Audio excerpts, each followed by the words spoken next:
우리 찬송가 382장입니다. 382장. 너 근심 걱정 말아라 주 너를 지키리. 주 날개 밑에 거하라 주 너를 지키리. 382장 찬송입니다. 너 근심 걱정 말아라 주 너를 지키리. 주 날개 밑에 거하라 주 너를 지키리. 주 너를 지키리. 아무 때나 어디서나 주 너를 지키리. 늘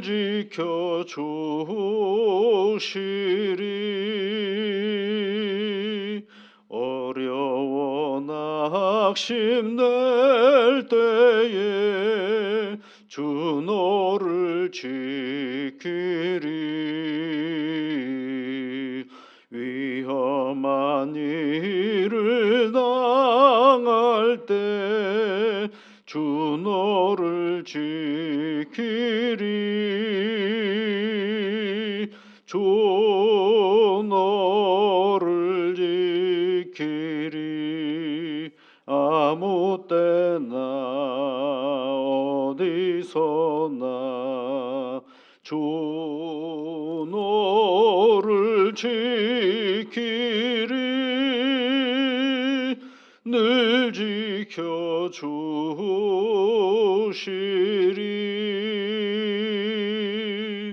너 쓸 건 미리 아시고 주 너를 지키리. 구하는 것을 조시며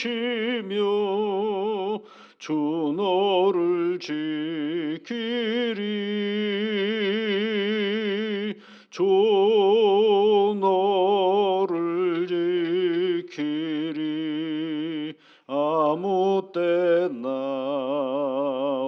어디서나 주 너를 지키리.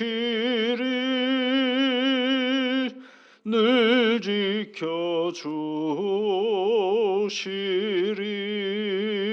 지켜주시리. 어려운 시험 당해도 주 너를 지키리. 구주의 품에 거하라 주 너를 지키리. 주 너를 지키리. 아무 때나 어디서나 주 너를 지키리. 늘 지켜주시리.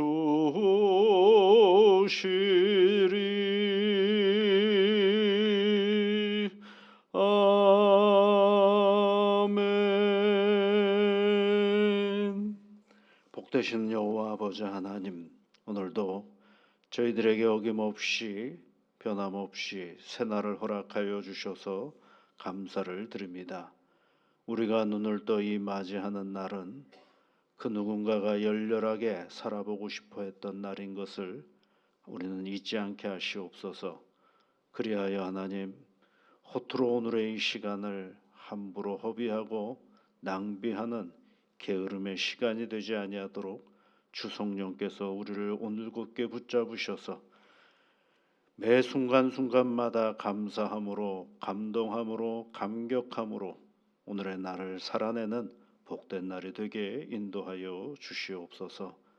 존귀하신 아버지 하나님, 이런 삶을 살아가고자 우리에게 새날을 허락하신 하나님 앞에 이른 아침에 나와 간구합니다. 주의 성령께서 사랑하는 주의 자녀들의 간구에 귀를 기울여 주시사 오늘도 모든 순간이 하나님으로 인하여 은혜인 것을 깨닫고 알아가며 살아가게 하여 주시사 이 하루가 다 지났을 때의 후회가 아니라 하나님으로 인하여 감사의 하루가 되게 이끌어 주시옵소서.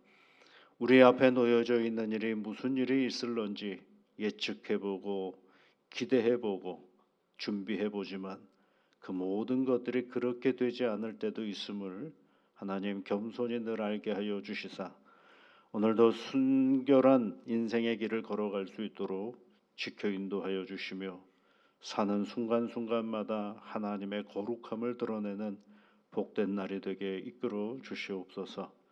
하나님 앞에 늘 간구하는 믿음의 가정을 이끌어 주시사 사랑하는 가족들에게 건강으로 함께하여 주옵시며 아버지 하나님 가족 한 사람 한 사람 모두가 세상에서 맡겨진 일들을 해낼 때마다 지혜와 능력과 분별의 은혜를 허락하여 주시사 애쓰고 수고할 때마다 수고의 기쁨과 수고의 열매가 있는 복된 날이 되어줄 수 있도록 은혜를 내려 주시옵소서.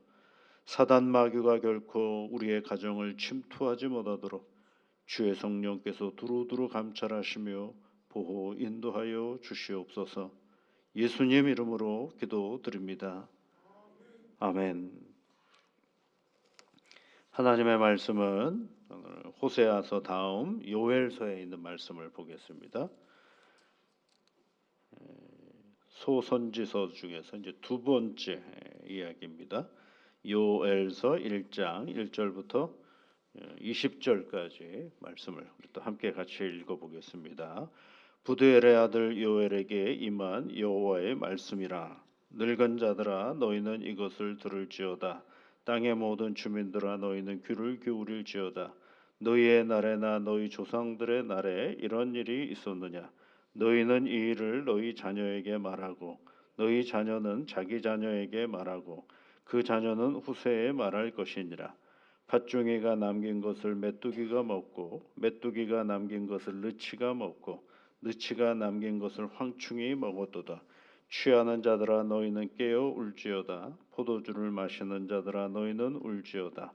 이는 단 포도주가 너희 입에서 끊어졌음이니 다른 한 민족이 내 땅에 올라왔음이로다.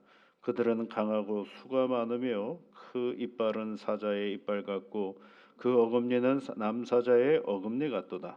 그들이 내 포도나무를 멸하며 내 무화과 나무를 긁어 말갛게 벗겨서 버리니 그 모든 가지가 하얗게 되었도다.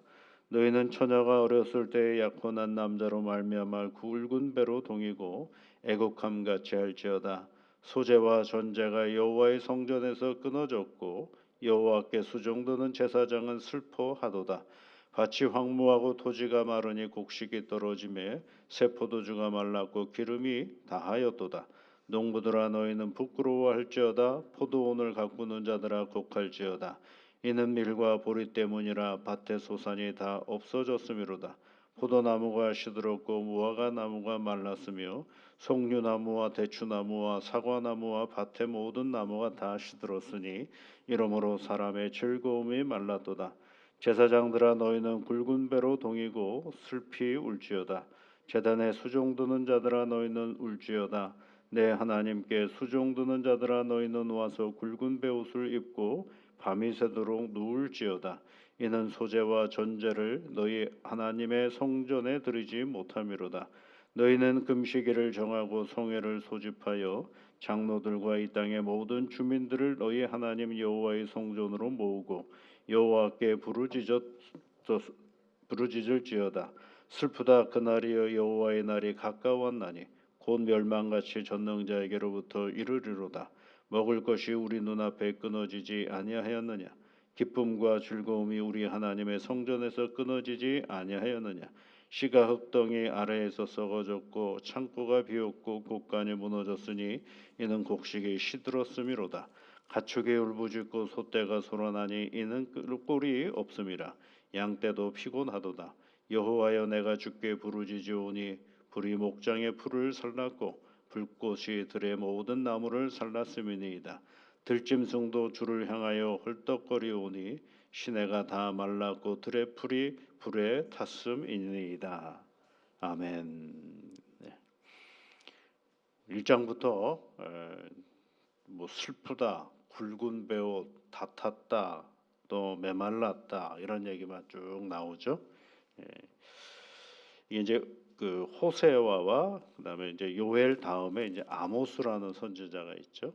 그래서 요엘은 호세아와 아모스 시대의 중간에 있던 한 선지자로 일반적으로 얘기를 합니다. 그런데 정확하게는 어느 시대에 이 예언서가 나왔는지는 시대를 설명해 주고 있지는 않습니다. 요엘서는 시대를 설명해 주고 있지는 않지만 성경학자들은 이제 이걸 잘 찾아서 연구를 한 결과 그 호세아와 아모스 시대에 함께 있었던 활동했던 예언자가 아니냐라고 이게 추정은 해보는 거죠.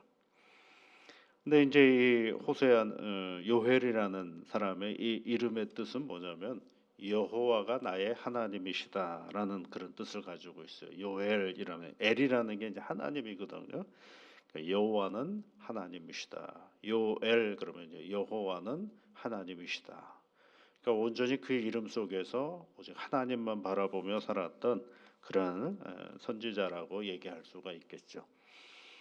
요엘서의 가장 큰 특징은 자연재해로부터 시작을 하고 있습니다. 그래서 오늘 보기 보면 4절 말씀에 보면 팥중이가 남긴 것을 메뚜기가 먹고 메뚜기가 남긴 것을 느치가 먹고 느치가 남긴 것을 황충이 먹었도다. 여기서 보면 팥중이, 메뚜기, 느치 그리고 황충 이런 거죠. 이 얘기는 다 뭐 얘기냐면 이게 메뚜기의 종류를 얘기하는, 메뚜기도 종류가 여러 가지가 있다 그러더라고요. 근데 이걸 굳이 우리가 파충류가 뭔지 알 필요는 없죠.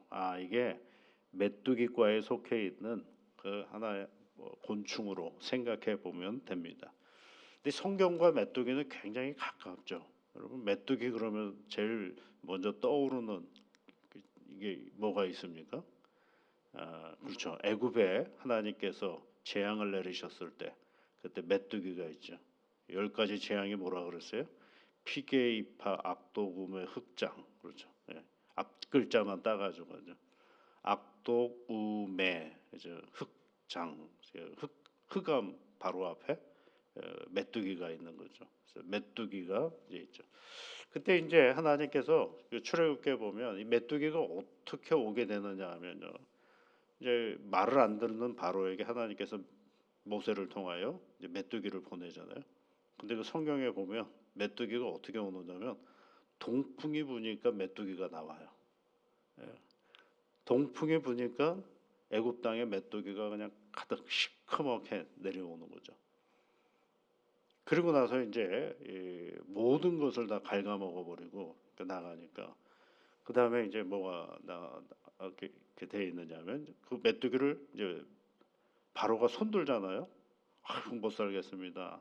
이 메뚜기 내가 잘못했으니까 메뚜기 좀 제거해 주세요. 그랬더니 메뚜기가 또 어떻게 제거되는 줄 아세요?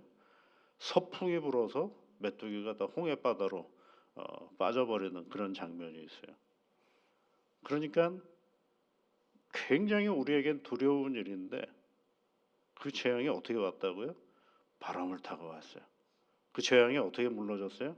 바람을 타고 없어져 버렸어요. 가장 첨단 사회를 달리고 있는 그런 인간의 삶의 자리 속에서도 오늘날도 역시 마찬가지죠. 언제 어디서 어떻게 일어날지 모르는 자연재해로 인해서 우리는 한순간에 모든 그런 삶의 자리를 잃어버릴 때가 많죠. 하나님은 우리에게 오늘 요엘서를 통해서 우리에게 말씀해 주시는 장면은 뭐냐면 우리의 삶의 자리 속에 당면하는 온갖 것들이 있는데 사실은 그 출처를 잘 모르겠다라는 것입니다.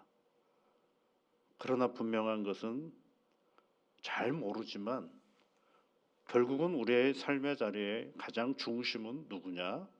하나님이시다라는 사실을 요엘서는 우리에게 가르쳐주고 있는 것입니다. 그래서 오늘 이 앞부분에는 굉장히 그 자연 제 메뚜기로 인해서 슬퍼하고 그런 현상들을 바라보면서 뭐라고 되어 있느냐면 14절 말씀에 금시기를 정하고 성료를 소집하여 장로들과 이 땅의 모든 주민들을 모아 하나님 여호와의 성전에 모으고 여호와께 부르짖지어다라고 얘기를 하죠. 여호와 하나님 앞에 기도하고 금식하고 그리고 성회로 모집하며 나아가라고 얘기하고 있는 것입니다. 그러니까 그 재앙을 바라보면서 우리가 할 일이 뭐냐? 하나님 앞에 나아가야 된다라는 것을 말해주고 있는 것입니다. 그러니까 재앙이 우리는 보통 이런 얘기 많이 하죠. 어떤 재앙이 닥치면 그것을 그냥 심판의 날로만 생각을 하는데 요엘은 우리에게 뭘 가르쳐 주느냐 하면 재앙을 바라보면서 누구에게 가라는 거예요? 하나님께로 가라라는 거죠. 그래서 이제 그 사건을 이렇게 설명해 주고 있는 거예요. 3절 말씀에 보면 너희는 이 일을 너희 자녀에게 말하고 너희 자녀는 또 자기 자녀에게 말하고 그 자녀는 후세에 말할 것이니라 라고 얘기를 하고 있습니다. 이걸 뭘 얘기하려고 하느냐 하면 우리가 가지고 있는 오늘의 이런 형편과 상황들, 하나님으로부터 멀어져서 당하는 어려움들을 우리가 기록하고 잘 기억하는 것들이 매우 중요하다라는 것을 말해주고 있는 것입니다. 이스라엘 백성들의 광야길을 다 걸어와서요. 가나안 땅에 들어갈 때 신명기의 말씀에 보면 하나님께서 모세를 통하여 하나님의 백성들에게 주신 중요한 말씀이 한 가지가 있는데 그것이 신명기 32장 7절에 있는 말씀이에요. 옛날을 기억하라 이렇게 표현해요. 그리고 역대의 연대를 생각하라. 기억하고 생각하라라는 말은 무슨 얘기를 하려고 하는 거냐면 이럴 때 우리가 어려웠었지. 그것만 기억하라는 게 아니거든요. 가장 곤고한 시간, 가장 어려운 시간, 우리가 죄 가운데 있을 때에도 누가 우리를 도우셨다라는 거예요. 하나님이 우리를 도우셨습니다라는 것을 잊지 말라는 것입니다. 우리는 어려움을 당하면 그걸 뭐라고만 생각하냐면 하나님이 나를 치셨다. 하나님이 나를 어렵게 만들어 내가 죄로 인하여 벌을 받았다. 이것만 생각을 하는데 나의 가장 곤고한 인생의 길 속에 누가 계셨다라는 거예요? 하나님이 계셨다라는 거예요. 그것을 기억하라는 것입니다. 그것을 생각하라는 것입니다. 그러면 그때 나와 함께 하셨던 하나님은 오늘 나와 함께 하지 않겠습니까? 아직 살아보지 않는 그 시간대에도 우리 하나님은 여전히 나와 함께 하시겠다라는 그것을 무엇을 통해서 배우게 되느냐 하면 지난 시간들을 통해서 배우게 되는 것입니다. 그래서 여러분이 지금까지 살아왔던 시간들을 기회 있을 때마다 촘촘히 다시 돌아보십시오. 그런데 내가 몰랐던 그 시간에 나는 가장 슬퍼하고 아팠던 그 시간에 하나님은 내 곁에 계셔서 나를 격려하시고 나를 위로하셨다라는 사실을 언제 알게 되느냐 하면 그것을 다시 생각할 때 알게 되는 것입니다. 인간이 가지고 있는 놀라운 능력이 한 가지가 있어요. 그것은 뭐냐면 그때 살았을 때는 몰랐던 것들을 한참 지나고 나서 다시 돌아보면 알게 되는 그런 사건이거든. 그때는 너무 힘들어가지고 그거 소위 말하면 인생의 매를 맞고 있는 그 시간에 정신이 없었는데 우왕좌왕했는데 답답했는데 그 시간을 훌쩍 지나가서 한참 있다가 돌아보면 그때 어떻게 내가 그것을 잘 견뎠는가. 그때 하나님이 나와 함께 하셨다라는 그런 생각들을 갖게 되는 거죠. 그래서 거기서 지난 시간에서 끄집어낸 그 은혜를 가지고 그것을 가지고 오늘을 사는 것이고 그 은혜를 다시 어디로 던지는 거예요? 앞으로 던지는 거죠.